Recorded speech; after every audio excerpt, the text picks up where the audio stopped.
Добро вечер, почитувани гледачи. Јас сум Драган Милосављевиќ, вие следите емисијата Заспи ако можеш. Толку многу интересни настани се случуваат и кај нас и на меѓународно поле, меѓутоа главна вест очигледно во Македонија овие 2 дена волк ли е, не ли е волк, она животно што го заловија во Скопје, се уште трае. Се уште трае тоа прашање не одговорено. Едни велат дека тоа е домашно животно, други велат дека е мелес, трети се убедени дека е волк. Многу важно прашање, морам да признам. Секоја чест што е на време фатено во секој случај, ако е волк, ако не е, веќе е друго прашање. Но ние вечера ќе се занимаваме со теми кои што задираат во меѓународните односи, најактуелните случувања, пред се поврзани со војните на Блискиот Исток и во Украина, односите меѓу големите сили. За тие што не знаат, Доналд Трамп, председателот на САД, конечно стигна во Кина да се сретне со председателот на Кина, иако тамо поинаку се нарекува, Си Џинпинг. Многу интересен развој на настаните, но најпрво да ги представам моите и ваши вечерашни гости, мои двајца драги колеги, Александар Србиновски, добро вечер. Добро вечер. И Дејан Андоновиќ, добро вечер. Добро вечер. Околу волкот нема што понатаму. Ако е волк, го залови, ако не е волк, ќе го пуштат, ќе го вратат на собственикот, не знам. Важно е нешто уловено, ќе видиме што е, дека констатираат форензичарите таму. Нешто е уловено. Ете и ние со тоа занимаваме, например во Берлин, кој што е многу поголем град од Скопје, не е воопшто, сега е нормално надвор од сите теми, вообичаено да видите, не знам, диво прасе на улица или лисица. Никој не се возбудува за тоа, затоа што има огромен број на шуми околу градот и во градот и тоа нешто представува како еден вид на атака. Екзотика со која што никој не се вознемирува. Меѓутоа ние една змија најдоа во аеродром, па дигнавме паника, змијата, сега волкот. Очигледно животинското царство вирее во Македонија на ваков или онаков начин. Но шегата настрана, да почнеме од ова што е ултраактуелно. Председателот на САД пристигна, велам, во Кина на таа долго нејавувана, па и одложувана посета да се сретне со Си Џинпинг. Дејан, ќе почнеме од тебе. Оваа средба е важна по многу нешта. Интересно е дека Трамп во Кина пристигна со цела плејада на милиардери. Меѓу кои Илон Маск, така со кој што се дистанцира во еден период. Ние не знаеме дали тие дистанци се реални или не.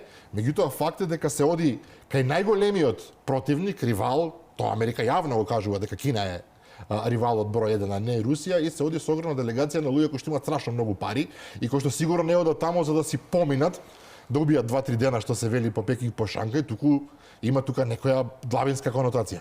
Пред да дојдам во студиото, гледав како пристигнуваше попладнево и како сакав да почнеме емисијата. Трамп стигна безбедно, добро патуваше и сето она што можеме да го видиме. Пак шегата настрана, ова е еден прв американски председател после повеќе од 10 години да стигне во Кина и да се сретне со генералниот секретар на комунистичката партија или во превод председателот на Кина, во случајот Си Џинпинг.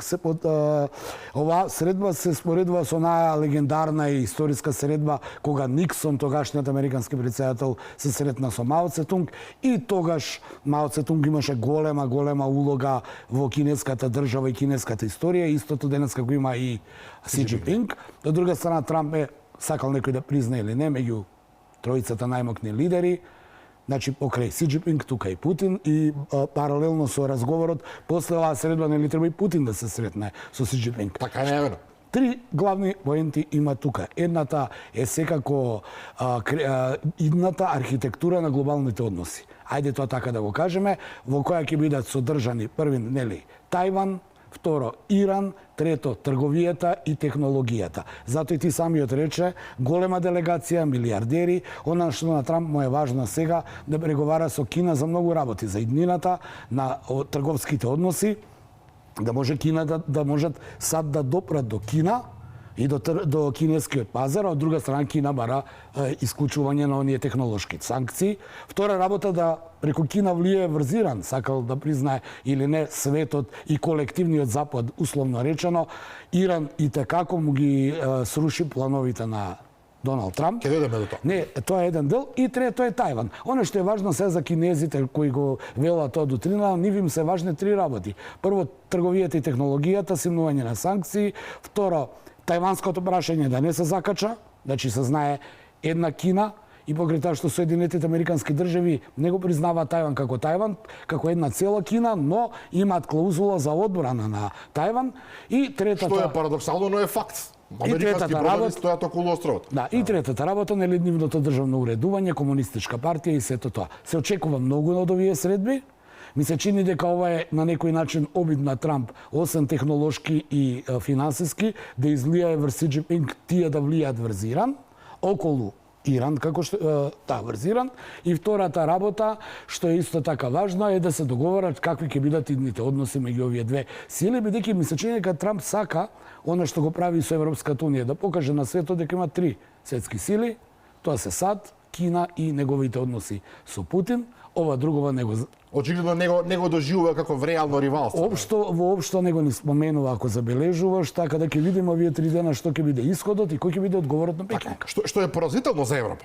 Самиот факт дека едноставно не се третира како голема сила е поразително и за нас како европејци е, меѓутоа очигледно ние сме дел од Европа, сакаме или не келе, не мора да е унија, ама сме од таа цивилизација. Сабиновски, од друга страна, вие сте па експерт и за пролиферација на оружје, знаете добро, во тој дел се возбудија, ние ќе речеме помалите земји на далечниот исток, малку смешно е да кажеш помалите земји, еден Виетнам воопшто не е мал, 150 милиони или Јапонија, меѓутоа во споредба со Кина се помалите се возбудија затоа што оваа средба меѓу Трамп и Си Џинпинг може да донесе сосема реално менување на картите и на односите тамо на далечниот исток. Многумина се плашат дека токму Тајван, што го спомна и колегата, може да биде оставен на цедило. Во смисол, оружјето кое што веќе е подготвено за продажба на Тајван, да биде откажано, кинезите бараат едноставно да престане вооружувањето на оваа земја, на оваа територија, како и да наречеме сега, островот е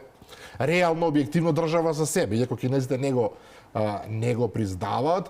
И од друга страна, познавајќи карактерот на Трамп, кој што едноставно се гледа низ призмата на трговски договори, не е далеку од вистината дека овие помали земји, повторно во наводници, би можеле да се најдат во ситуација да бидат извисени доколку САД најдат со Кина заеднички јазик кој што ќе биде на нивна штета. Па јас верувам дека многу повеќе од тоа може да биде одлучено на овој неколку дневен самит во Кина. Имено ние говорејќи нели за процесот на преговори, разговарање, прекројување на геополитиката измеѓу, како што напомена мојот колега Андоновиќ, објективно трите единствени најголеми воени геополитички суперсили, ние не можеме да го исклучиме и прашањето за оружје. Веќе неколку неделната, да речам, војна, па примирие во Иран, па и претходно нешто што следеше во Латинска Америка, буквално ги исцрпи воените резерви на САД, промина некако неприметени од глобалните медиуми информациите дека недостатокот на ракети во арсеналот на САД донесе доли до такви одлуки да сојузнички држави какви што се Јужна Кореја, Јапонија, тука вклучително и Тајван, да се повлечат стратешките оружја кои што се веќе присутни на оваа територија. Затоа што ги нема едноставно им треба.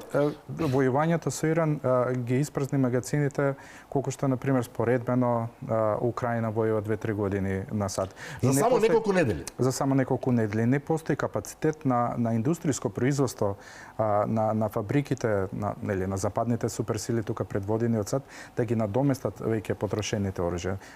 Готово е па и невозможно од постоечкиот арсенал во догледен период, не тука говорејќи во огромни периоди како година, 2 или 3, во неколку месеци, барем некоја, не знам, 1/3 од стратешките ракети воздух-земја, воздух-воздух и така натаму да бидат заменети со сосема нови системи.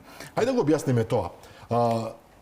Општо позната флоскула е дека САД имаат воено-индустријски комплекс кој што тежи невидени милиарди, во кој што се вработени милиони луѓе, и изјавите што доаѓаат од Пентагон, па и од претседателот на САД е дека ние имаме оружје за да се бориме вечно. Ако сакаме, никој не може да се носи со нас. И сега вие велите, што не е далеку од вистината, дека за неколку недели се испразнати арсеналите. Овде се работи за технолошки напредно оружје, кое што не може да се произведува како што се произведуваат гранати од 150 мм, на пример, или не знам, автоматско оружје и така натаму. Овде зборуваме за тешка технологија на која што треба многу време. Да не ме сватите погрешно, САД и натаму е се уште доминантна воена сила со убедливо најмоќен арсенал на оружје, најразвиени технологии за војување и така натаму. Меѓутоа ние говорам тука за индустријски оружја, индустријски погони кои што произведуваат гранати, ракети, кои што се од едноставен калибар, кои што не е ништо топла вода измислена, меѓутоа не постојат магазини кои што може да складираат толку доволна количина на оружје. Нивната цена е огромна и концептот на војната во Иран се темели, односно одбраната на Иран од агресијата на САД се темели на алоцирање на буџетски средства поголеми од оние нормални за конфликт на САД, за празнење на буџетка за каса, за предизвикување на економска криза и за мислам Иран никогаш не може воено да ја добие војната со САД, но може да го исцрпи САД до онаа граница дека едноставно веќе не може да продолжи. Политички не би можел да. Ќе сватиме на Иран, многу е важно ова прашање, но додека се уште сме кај Трамп и кај Кина. Да се вратиме на делот со овие соседни земји кои што се плашат. Може да се најдат во ситуација и ова не Кина се уште велам води, иако е супер сила објективно тоа кој го прифаќа, кој не негово е, се уште води политика која што на светот му делува мирољубива. Односно гледа економски интерес, трговија и така натаму. Прашање на време кога големата сила ќе рече сега доаѓаат други времења во кои што ние поинеко ќе се поставиме. И логично е една Јапонија или една Виетнам, Лаос, не знам кој сакате, Индонезија да речат чекате сега. Дали ние ќе бидеме заштитени од оваа суперсила или не? Па Кина, да бидеме искрени, во изминативе 80 години има само еден краток конфликт со Виетнам, кој што требал сосема неколку денови, седмици. Ништо посебно ќе речеме. Ништо посебно, конвенционален конфликт за граничен спор.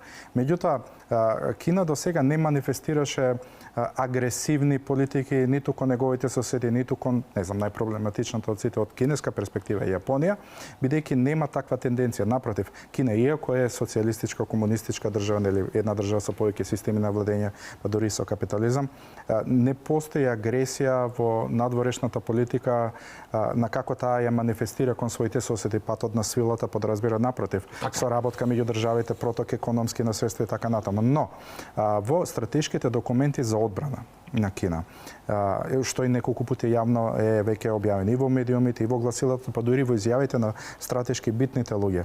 Кина работи исклучиво на обединување на Кина во една територија. Дури имаше изјави дека во текот на 2027 година, што е буквално од оваа точка за една година од сега, Тајван ќе се најде во рамките на матичната држава. А како? Тоа е веќе прашање од $1.000.000. Па не се исклучени војните средства за Ама се последни. Но се последни. И да бидеме искрени, перцепцијата на нели единствената голема Народна република Кина кон Тајван, тоа се еден народ, исти луѓе, меѓутоа лидерството на различни системи. Не верувам дека такво нешто ќе биде нели крваво или споредбено као во конфликтот во Украина или некои војни на Блискиот Исток или поранешна Југославија, но е возможно да има насилно превземање на институции, говориме за мала од очите на Кина територија. Сега, прашањето како САД ќе постапи како најголем стратешки партнер. Дали ќе бранат територијата на островот или не? Да бидеме искрени, САД до сега секогаш ги борбено и стратешки и безбедносно ги заштитува своите сојузници. Да не се лажеме, ние влегуваме во таква една исклучително мала група на држави, кои што во 2008 година потпишавме договор за стратешко партнерство. Не знам, тука е Јужна Кореја, Израел и така натаму и така натаму. Да не навлегувам во динамики. Не верувам дека Тајван некогаш би бил оставен самиот да се справува со една моќна Кина од другата страна, освен доколку не се постигне некој дипломатски спор, а многу ни е едноставно јасно од изминативе состојби што се случува изминативе години, дека Доналд Трамп е спремен да жртвува или да подари одредени придобивки во Кина за да ја добие на својата страна или по неговите изјави судејќи да го подели равноправно светот на трите зони на влијание. Business as usual. Апсолутно. Оно е американски стил. Андоновиќ, сакам само да додадам, кинезите имаат политика историски гледано од Сунг Цу на уметност на војување па до ден денеска, каде што одат трпеливо со мирни средства, со купување, како што самите рековте. Она што интересно е Србиновски колегата знае, е дека воена сила или војска која нема воено искуство не е подготвена воена сила. Затоа денес имаме украинска армија која иако е ваква и таква е посилна од сите армии во Европа. Така е. Така да кинезите немаат некое воено големо искуство. Од друга страна, тие не сакаат да влезат у војна со Тајван, бидејќи сите ние очекувавме кога Путин ја нападна Украина и дека кога Кина Трамп ќе ја реагира нападна, веднаш, дека Кина ќе го искористи тоа. Не го искористи. Тие идат по мирен пат. Тоа е што се однесува до тоа. Од друга страна, Трамп е непредвидлив. Ние не знаеме што на True Social ќе испадне денеска попладне, пред состанок или така. И трето, за волја на вистината, Соединетите Американски држави ми се чини, ако грешам ке ме поправите, пред месец дена има добрија 10 милиарди долари средства, буџет за некакви оружја, разноразни софистицирани на Тајван. Да потенцираме. Тајван не е признан од САД, но САД има договор за одбрана. Јас не верувам дека Пекин ќе влезе у таква авантура, особено откако виде како испадна авантурата на Путин и како испадна авантурава на Трамп и Нетањаху во Иран. Се е тоа доказ дека некои големи помпезни очекувања на нешто денеска не важат. Така е. Да се ќе одиме географски од далечниот исток кон блискиот исток и ситуацијата околу Иран е исто една тотално збунувачка, јас би рекол. Во моментов нема војна, ама нема ни мир. Го имаме оној прокси момент во Либан, каде што Израел и натаму го дира, да не се лажеме. И Израел не може се тргнат ако забележуваш задниве денови, пошто нели се менуваат работите од сабајле до попладне, ја ако ќе кажам задните денови, значи одамна било. Тоа одамна, да. Вчера беше тоа. Но ги следиме на станите. Нетањаху пред 2 дена, премиерот на Израел, значи за тие што не знаат, даде изјава не може да има мир со Иран. Ние го почитуваме примирието кое што го договорија САД, меѓутоа не може да има мир се додека таму има збогатен ураниум, додека оваа земја ево можност теоретски да направи нуклеарна бомба. Од друга страна, Иран буквално денеска или вчера ги испрати своите предлози, минимум 5 предлози. Отфрлени се, нели ги отфрлени? А веднаш се отфрлени до САД за воопшто да разговараат за мир. Сега има една специфична ситуација во која што државата која што објективно е послаба, да не се лажам, Иран е голема сила, но за Америка не голема сила, поставува услови воопшто за преговарање. Ама се брани. Да. Значи... Тие велат, еве чисто да кажеме, веднаш да се тргнат сите антиирански санкции, кои што ги има илјадници веројатно. 50 години и повеќе. Да. Веднаш да ги тргнете сите за воопшто да преговараме, да признаете дека Ормускиот теснат кој што е екстремно важен за геополитиката, за економијата, за се, е во исклучива надлежност на Иран.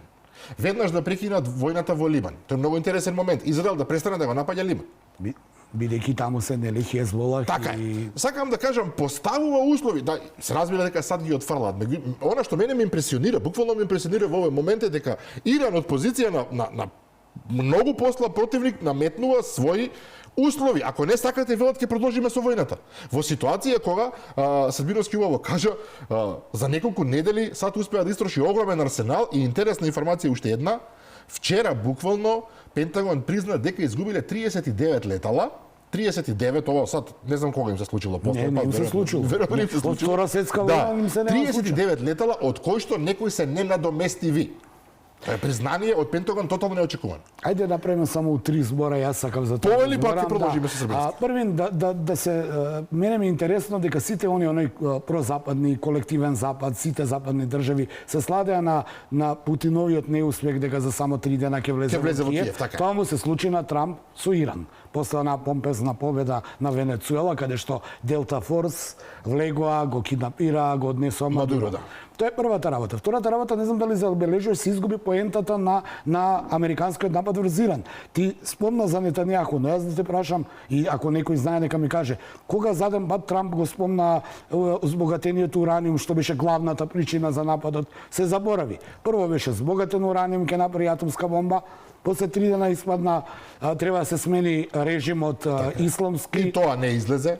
И сега испадна, ве молам, дај пуштете на Ормудски Мореус. Да може да побирува и ајде се договориме ја да земам 20% од сите пари. Значи, еден би рекол чуден, ајде неким понатаму додам со квалификации, наменување на политика. Значи се изгуби главната поента.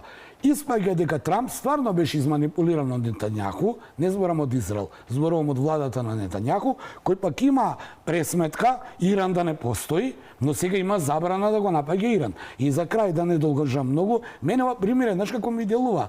Јас губам во оваа борба, губам кондиција, ми треба малце да се одморам, ама се уште важам за посилено тебе и велам, чекај малце, чекај да земам и у даден момент ќе бомбардира. Вчера го ракетираа во Иран. Тие ракетираат кога нивки им текне и тогаш Иран им враќа.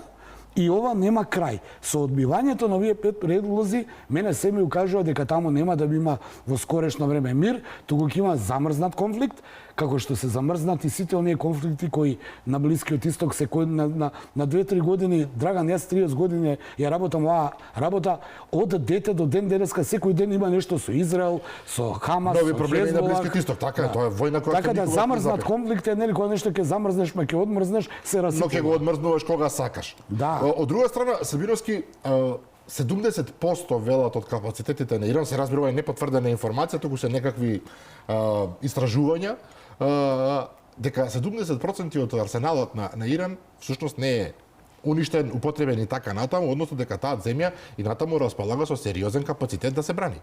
Иако Трамп велеше толку ги разорнавме, и ги уништивме сите бродови, сите авиони, сите ракетни системи, тие се веќе готово вратени во среден век. Дека е уништена огромна механизација воена на Иран, тоа навистина е точно, тоа може да се потврди со радиоснимки, геосателишки така е, неспорно. податоци, разузнавање и така натаму. Но ние не можеме да забораваме дека овој конфликт Иран не е оставен сам на себе. Нели, сојузници од сенка преку Каспиското море и железничките пруги се буквално Кина и Русија. Во моментов кога, еве да повториме, Си Џинпинг го пречекува Трамп, така. Отворено или неотворено истото се случуваше, но само со различна перцепција во конфликтот во Украина, каде што Украина нели на голема врата беше поддржана и од Европската унија, и од европските држави, но првенствено од САД. Сега, сите соборувања на американските супермодерни летала, дронови и така натаму, авиони од петата генерација, оштетување на носачни авиони, оштетување на крстосувачки бродови, подморници и така натаму, не се од арсенал на оружје што Иран веќе ги произвел. Тоа е некако да. Логиката на нештата наложува дека тоа се оружја, пристигнати од двата негови најголеми сојузници, манифестирани во моќ, кои што кажуваат дека никој со новиот начин на војување, особено дроновите кога се користат и новата перцепција дека дури ни големите суперсили не се безбедни во конфликти. Значи не може да нанесат штета како што нанесува во минатото, ниту пак можат да превенираат штета кон себе. Сакам да напоменам дека воено Иран е оштетен, сериозно, ќе требаат декади за да да се врати во полна сила и во полна неговата војна машинерија која што тој ја поседува, но истовремено и САД се големи губитници во војната. Јас не гледам победник. Ова е војна што географски е невозможна да се добие доколку не се поднесат голем број на цивилни воени жртви човечки. Географски Иран територијално, иако тоа е веќе многу познато во јавноста, е опкружен со планински масиви. Велат природна тврдина. Точно, мотивацијата на народот кој што ја брани својата држава и намерно го користам терминот брани е далеко поголема од мотивацијата на народот кој што имаше нереди по улиците, демонстрации, агресијата врз Иран успеа да ги сплоти и завојуваните страни во Иран на едно место. Значи ние говориме Иако се очекуваше распад на системот со овој напад. Споредбено на пример со Венецуела, каде што очигледно беше дека народот не ја поддржува на Мадуро власта, нели, отворено. Мотивацијата во Иран е сосема различна. Истото ни говори дека овој конфликт е возможно да трае долго. Украина успеа да се одбрани од руската агресија, иако не комплетно на целата територија, токму со пролонгирање на војувањето што е возможно повеќе, се трошат огромни ресурси. Тој што напаѓа по некои прости калкулации на војната губи 3:1 во смисла на жртви и така натаму, потоа дневниот пиар на медиумите кој што нели практично гледаат војната од американска перспектива е огромен. Мене многу пострашно во овој конфликт на Блискиот Исток ми се консеквенциите кои што би можеле да произлезат од него. Ние во моментот кога се разменува ракети на едната и на другата страна, ние приметивме остра реторика на на европска држава, европска Реџеп Тајип Ердоган, кој што се закани на Израел дека војна ќе интервенира. Истовремено доби израелските власти веднаш вратија. Дури имаше и некои спекулации што не верувам дека знаејќи го начинот на кој што импулсивно функционира оваа администрација на САД, каде што темпераментот е на прво место, па потоа сите стратешки одлуки се на второ место, не исклучува можноста да во блиска иднина да дојде до конфликт меѓу Иран и Турција. Тоа значи дека САД најверојатно дури би можеле да го напуштат НАТО. Така да генерално светот може да Израел и Турција. Пардон, се извинам. Се извинам. Израел и Турција. Тоа значи дека самото НАТО е доведено во опасност од овој конфликт кој што го започна САД, очигледно не поддржан од европските партнери во целост. Избрзани чекори кои што, нели, споредбено со некои останати војни на Блискиот Исток се темелија на разузнавачки податоци, кои што испана дека можеби не се такви, не се точни во комплексност, трае во недоглед, но економската штета која што се носи на светот, првенствено тука влагаат Европа и Кина, е огромна. Верувам и дека токму затоа Кина го поддржува Иран, бидејќи патот до енергенсите доаѓа токму од тој теснец. Дополнително, државите од заливот веќе ги губат своите финансиски ресурси. Тие целата своја внатрешна политика и надворешна политика ја дизајнира врз основа на тоа дека ова е безбеден регион, донесете ги своите пари, не е битно како ги носите, инвестирајте, даноци не постојат. Дубај, рај. Така, но сега тоа веќе е Сингапур, што значи дека самата војна веќе во целост го уништи Блискиот Исток во економска смисла на зборот, кој што ние допрва ќе го осетиме. Допрва ќе го гледаме. И го гледаме впрочем со цените на нафтата, иако не отидува во плафон како што се плашеа многумина, ќе одат 200-250 долари од барел. Се уште се трошат државните резерви во различни држави. Ние тоа отприлика 90 дена. Да не забораваме. Па во зависност од земјите, тоа е некоја си пропишано право, се не сум експерт за такви работи, но на пример недостасува керозин. Ако недостасува керозин сега во летниот период кога луѓето патуваат, летаат со авиони, тоа драстично ќе скапува апсолутно картите. Можно ли Андоновиќ, бидејќи тоа очигледно се поставува како едно логично прашање странично, ако САД одлучат да продолжат, вие велите конфликт сепак ќе биде замрзнат, тоа е по еднакво сценарио.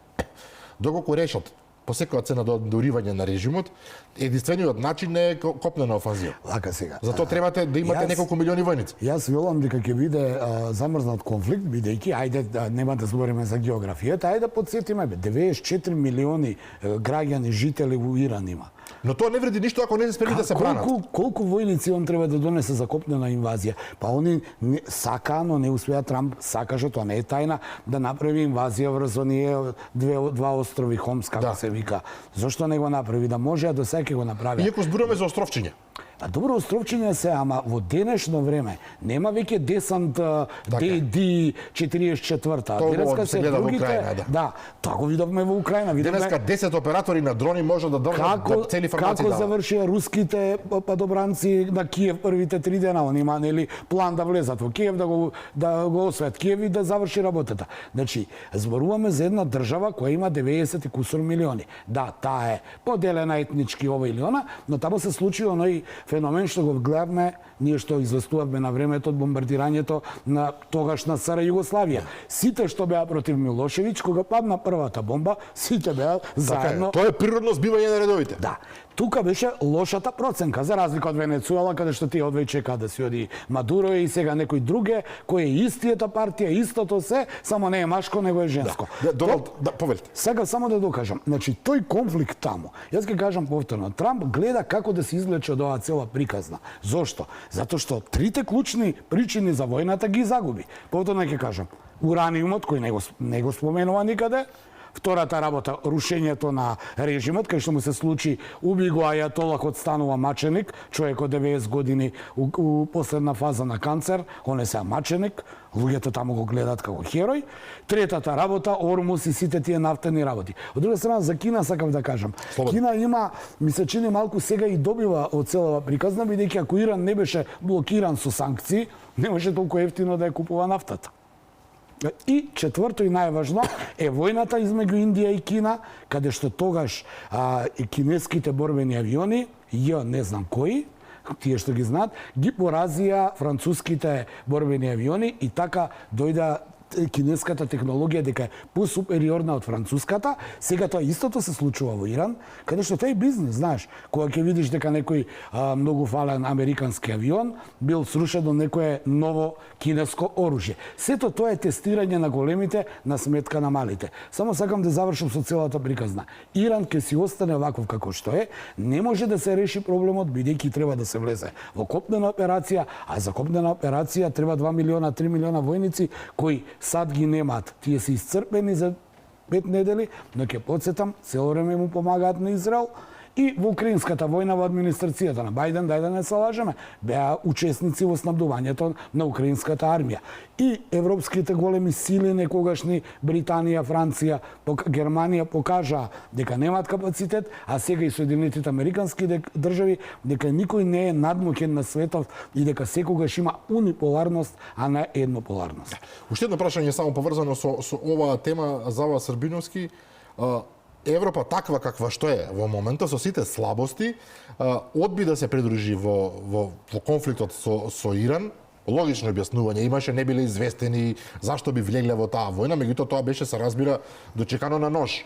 Од САД, дека практично е предаден НАТО, дека НАТО нема логика да постои за само САД да ги брани европјаните, а европјаните да не доаѓаат на помош кога на САД им е потребно, меѓутоа остана, дури и британците кои што се изразито секогаш најсилни сојузници на САД, останаа принципиелно на ставот дека нема да влегуваат во оваа приказна. Дали ова критична точка на разединување после кој нема враќање? Разводот веќе е завршена работа во смисла на воената соработка помеѓу САД и Европа. Набавката на оружени системи веќе е заменета со европски производители од европска страна. Ако се сеќаваме, имавме ние, мислам, пред неколку месеци, да не речам минатата година, дури и буџет на Европа, кој што е во огромни цифри, во милиарди, кој што ќе се инвестира за да се формира своја борбена сила. Турција е некоја си држава која што се употребува како тампон земја која што ќе ја нуди гаранцијата место САД, нуклеарниот капацитет на САД ќе биде најверојатно заменет со оној на Франција, иако не верувам дека тоа воопшто може да биде споредливо.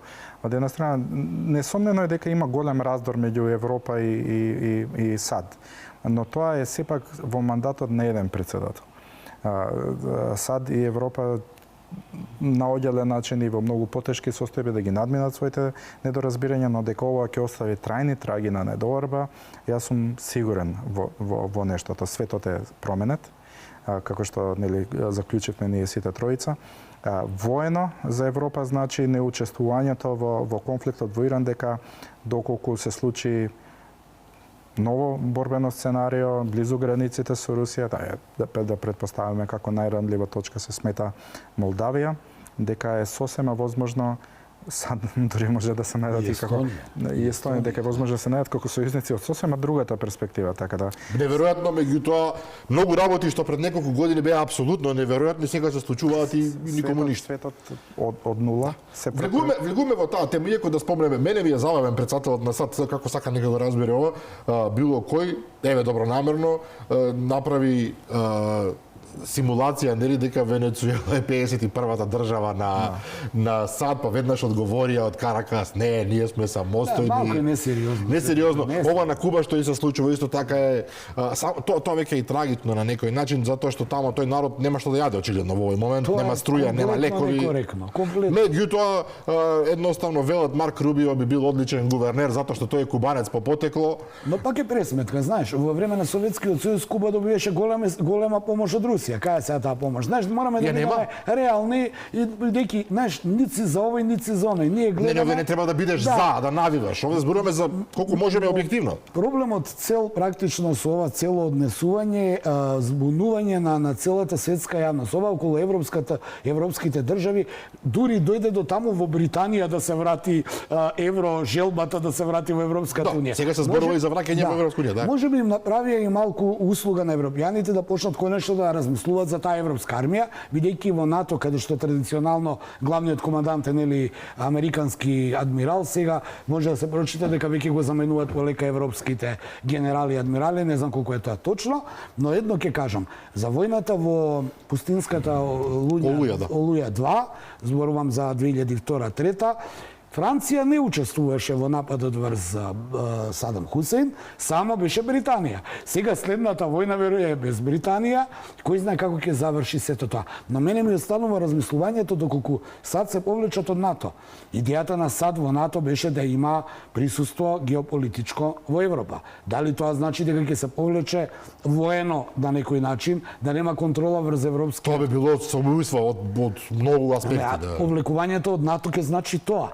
Затоа велам, треба да причекаме да видиме како тоа ќе биде. Дали може би ова гума за спасување на европјаните, кои голема криза имаат задниве 10 години, зборам за Европската унија, каде е онаа голема Франција од Наполеон, каде е онаа Британија, да не зборам, каде империјата кај што не заоѓа сонцето, каде една Шпанија, се смешно е, меѓутоа била веле сила во минатото и Португалија, па и Германија конечно да дојде во состојба нели ова или она. Една Украина е сега посилна од нив како армија. Зборувам дека многу работи ќе видиме и овие 3 дена што ќе се случи, да видиме кои се понудите на Трамп кон Си Џинпинг и што овој ќе прифати и ќе добие за возврат. Потоа ќе видиме што ќе се договорат Путин и Си Џинпинг и ќе видиме Трамп која насока ќе му текне, ќе оди понатаму. Просто на човек да му е криво што не е во моментот во Пекинг како известувач, макар не знам од Македонија, не верувам дека воопшто било кој отишол. Што е штета. Овие и вакви настани кои што се од нема да претериме од историско значење, треба да се следат. Ние за жал ги следиме преку странски медиуми и тоа носиме и искажуваме практично размислување врз база на тие информации. Да се префрлиме сега уште поблиско географски, се разбира, се извинам, на војната во Украина 4 години веќе трае. Имаше едно кратко примирие поради денот на Европа, денот на победата над нацизмот, кој како билува да го каже, тоа запре, иако не ни беше примирие. Според оно што го прочитав, неколку десетици илјади пати е прекршено, тука нема збор за примирие. Токму денеска имаше голем руски напад врз Украина. Ова е конфликт кој што во целата своја стравотност, во целата своја катастрофичност не запира и нема никакви назнаки за запирање. Последните изјави од Песков, портпаролот на Кремљ, беа дека Украина мора да ги повлече своите армии од Донбас и од велат останатите руски региони, тука се асоцира, се разбира, на Запорожје и на Херсон, за воопшто се разговара за примирие, односно за мир, се извинувам. Практично огромниот влог што го дадоа американците, искрено или неискрено, не е важно, за да дојде до некаков договор на релација Москва-Киев, сега некако е трнат настрана и повторно оружјето е во прв план. Јас, ако мене ме прашаш, како сакате? Значи, морам само кратко ќе кажам. Победата на САД и Израел врз Иран ќе биде ако се смени режимот во Техеран, да дојде таа република, не исламска, да биде демократ. Победата на Русија врз Украина ќе биде откако Русија ќе успее да ја освои Одеса.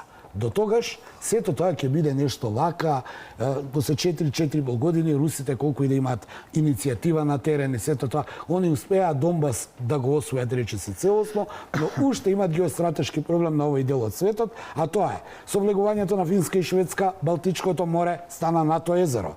Тука нема допир.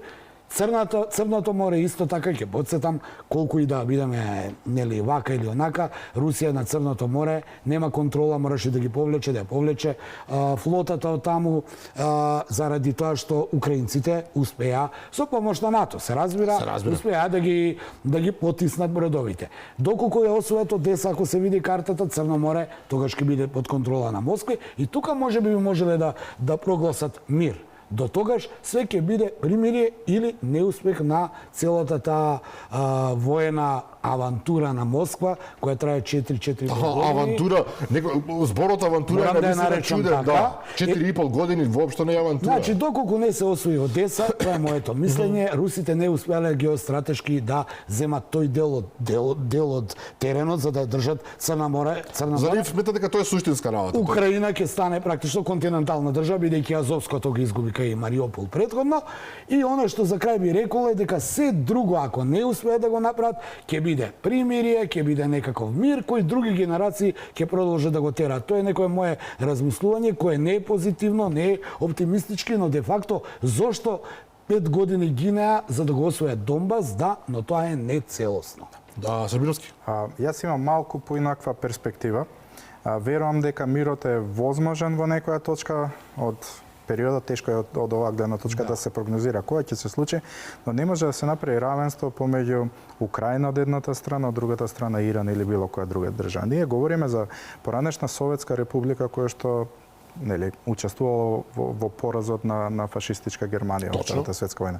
Ние говориме за армија и о структура која што е била она значителна нуклеарна република и територија во времето на Советскиот сојуз. Ние говориме за командна структура и кадар на генерали, на пешадија, на војска, на механизација кој што и онака дури пред почетокот на конфликтот ги надминуваше европските држави.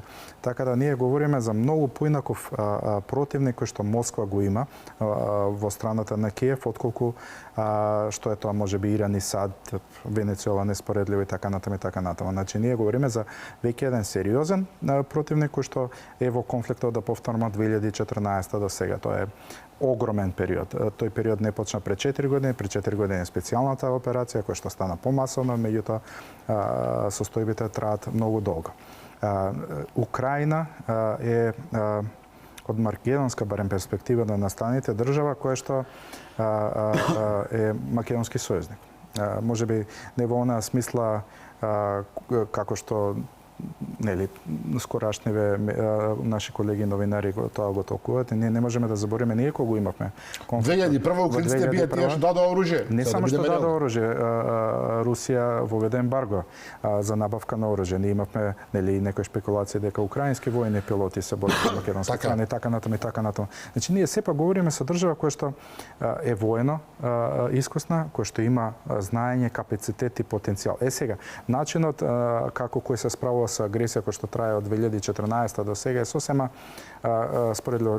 Ние немаме пример со кој што би можеле оваа војна да ја споредиме. Евентуално нешто дури еден од подолгите конфликти кои што траеле помеѓу денешна Јужна и Северна Кореја, пак е неспоредлив со овој Русија. Бројот на жртвите дадени од двете страни е огромен. Се мери Виетнам, да, меѓутоа Виетнам не е Украина во смисла на борбена сила, организирана армија да се спротивстави со друга организирана армија, без разлика кој е агресорот. Виетнам говориме ние за партизани кои што се бореле против окупатори. Добро, беше Јужен Виетнам, ке те подсетам, кој беше обучуван од Западот, а кога Западот не успеа, тоа се ама никогаш не зрачал со моќ. Од друга страна, Украина во одредена точка на својата историја зрачала со моќ. Сега, кога го изгубила нуклеарното оружје и така натаму, тоа веќе Тоа е за нив стратешка грешка од што ги чини, практично и ќе ги чини допрва. Има тука еден друг феномен што мене многу ме интересира. Дотека трае војната, со целата своја суровост, Украина, речи си редовно, од таму излегуваат информации за борба со корупција. Ова мене просто ми е надреално, дека во една земја која што буквално се мачи да преживее со стотици илјади жртви, со она момент на преживување, имате таму агенции кои што занимаваат со борба против корупција и апсат. И сега го имате вие шефот на кабинетот на Зеленски кој што ќе оди во затвор за корупција. Па војната се случува во момент кога државниот апаратус не постои. Нормално да има и криминал, нормално да има и корупција. Никој тоа не го спори. Ние ако ги земеме дури нашите немели искуства, ние имавме коруптивни процеси, со набавка на паштети и така натаму, сега не набавка во ситници неспоредливи со овие во Украина, можеби и неблагородно да ги споредиме. И тоа е природно да се очекува тоа. Ние искрено и немаме јасни механизми врз кој начин и на каков начин пристигнуваат помошта во финансиски и во воена смисла. И како тоа оружје, и како тоа тие пари се прелеваат од едни во други џебови, сега да бидеме реални. Дури Украина војува, но ние приметивме дека тие дури заработуваат од конфликтот на Блискиот Исток, со дронови, обука на кадри во Емирати, во Оман и така натаму и така натаму. Но ова покажува страшна резистентност на тој народ, на таа држава, што веројатно русите многу ги чини, не очекуваа, тие очекуваа овие се руси како нас, лесно ќе оди. Од друга страна, веројатно тука има замешателство европско и американско, бидејќи не верувам, како сака нека ме свати некој, дека во ситуација кога Зеленски е објективно премоќен, во ситуација кога државата се бори на живот и смрт, кога воените комесари можат практично да ве елиминираат за грешки, излегуваат новинари, излегуваат луѓе со интегритет од оваа или она агенција и велат, еве јас имам информации,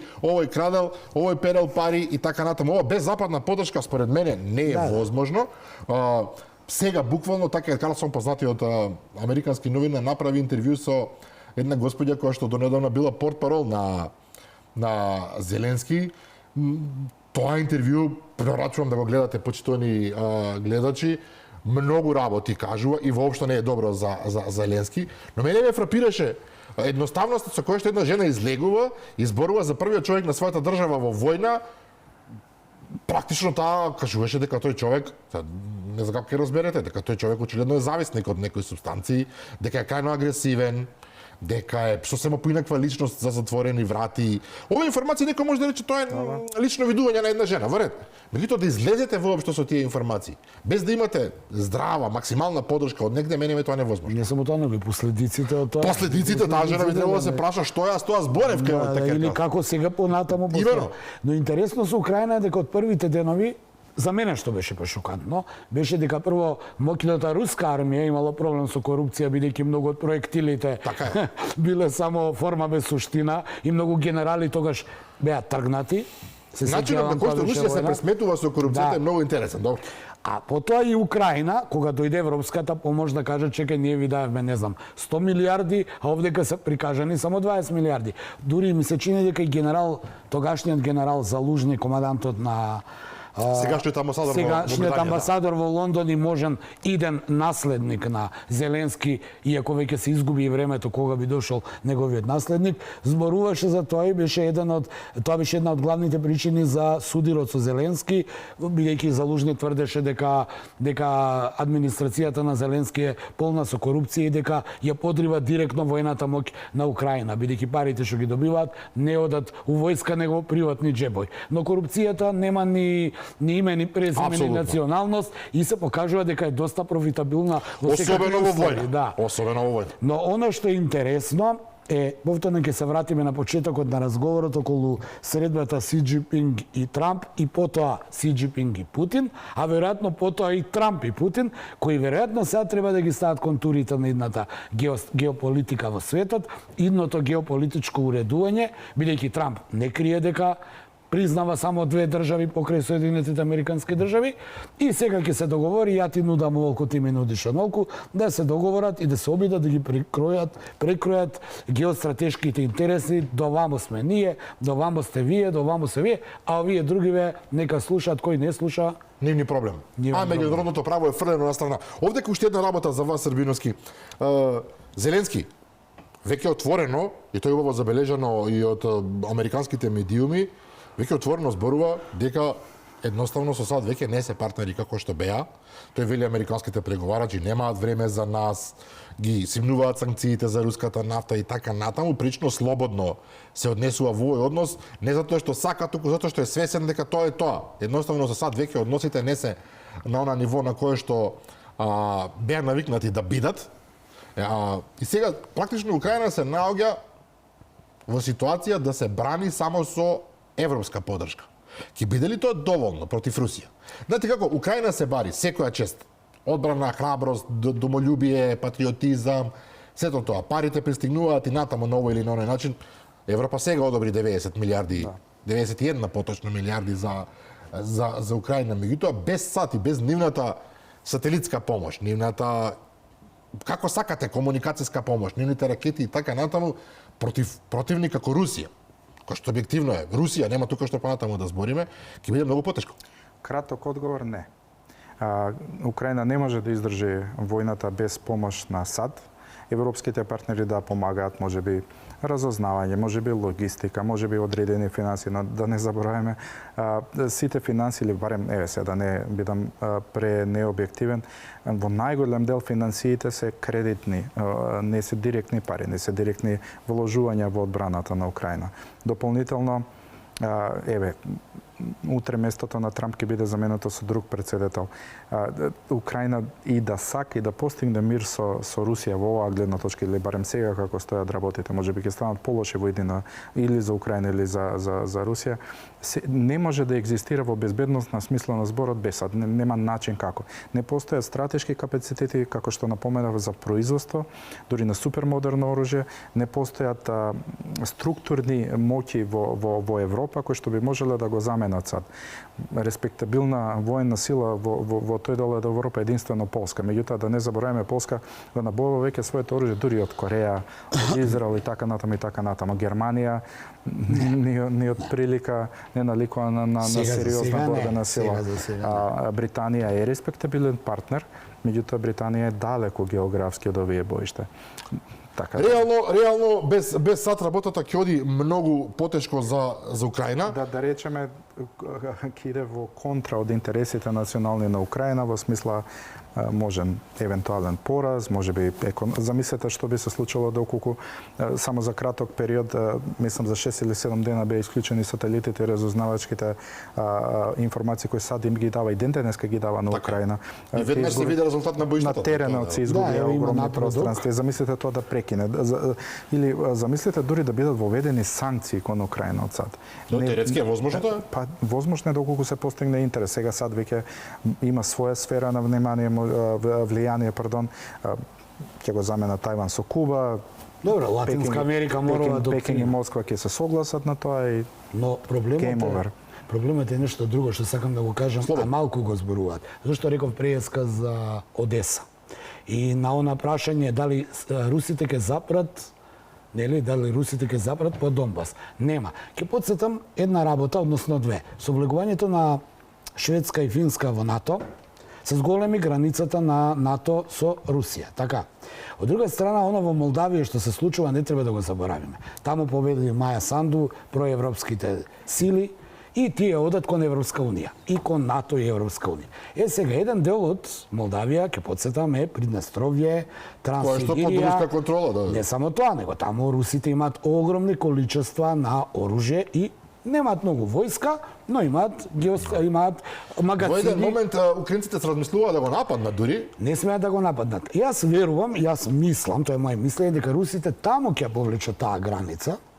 Така, што велат после Одеса да излезе Русија на Дунав и тоа да биде некоја граница, бидејќи во спротивно Русија ќе загуби геостратешки. Ја губи Молдавија, ја зголеми границата со НАТО кај Финска и Шведска, Сувалки оној преминот на кај Калининград е загрозен. И знаеш како кога ќе ти падне имунитетот на една работа, се разболуваш од многу други. Ми се чини дека тука некаде ќе биде повлечена таа геостратешка линија кон Европа, бидејќи се гледа дека Русија и Европа нема да се смират. Долгорочно нема да се смират. И значи веројатно е тоа. Тоа и веројатно ќе ни биде појасно, повторно ќе кажам, поденешната, тоест посредбата на Трамп со Си Џинпинг и посредбата на Си Џинпинг со Путин и Трамп со Путин, ми се чини дека тоа ќе ја проектира како во иднина. Ако сака Трамп, мора ова доктрина Америка на американците, значи цела Латинска Америка да е под негова интересна сфера, тогаш ќе мора да попушти и на кинезите за Тајван, а ќе мора да попушти и на русите околу Украина, Молдавија, делови и така натаму се она што ни ги интересира. Уште едно прашање во овој аспект, Сармат.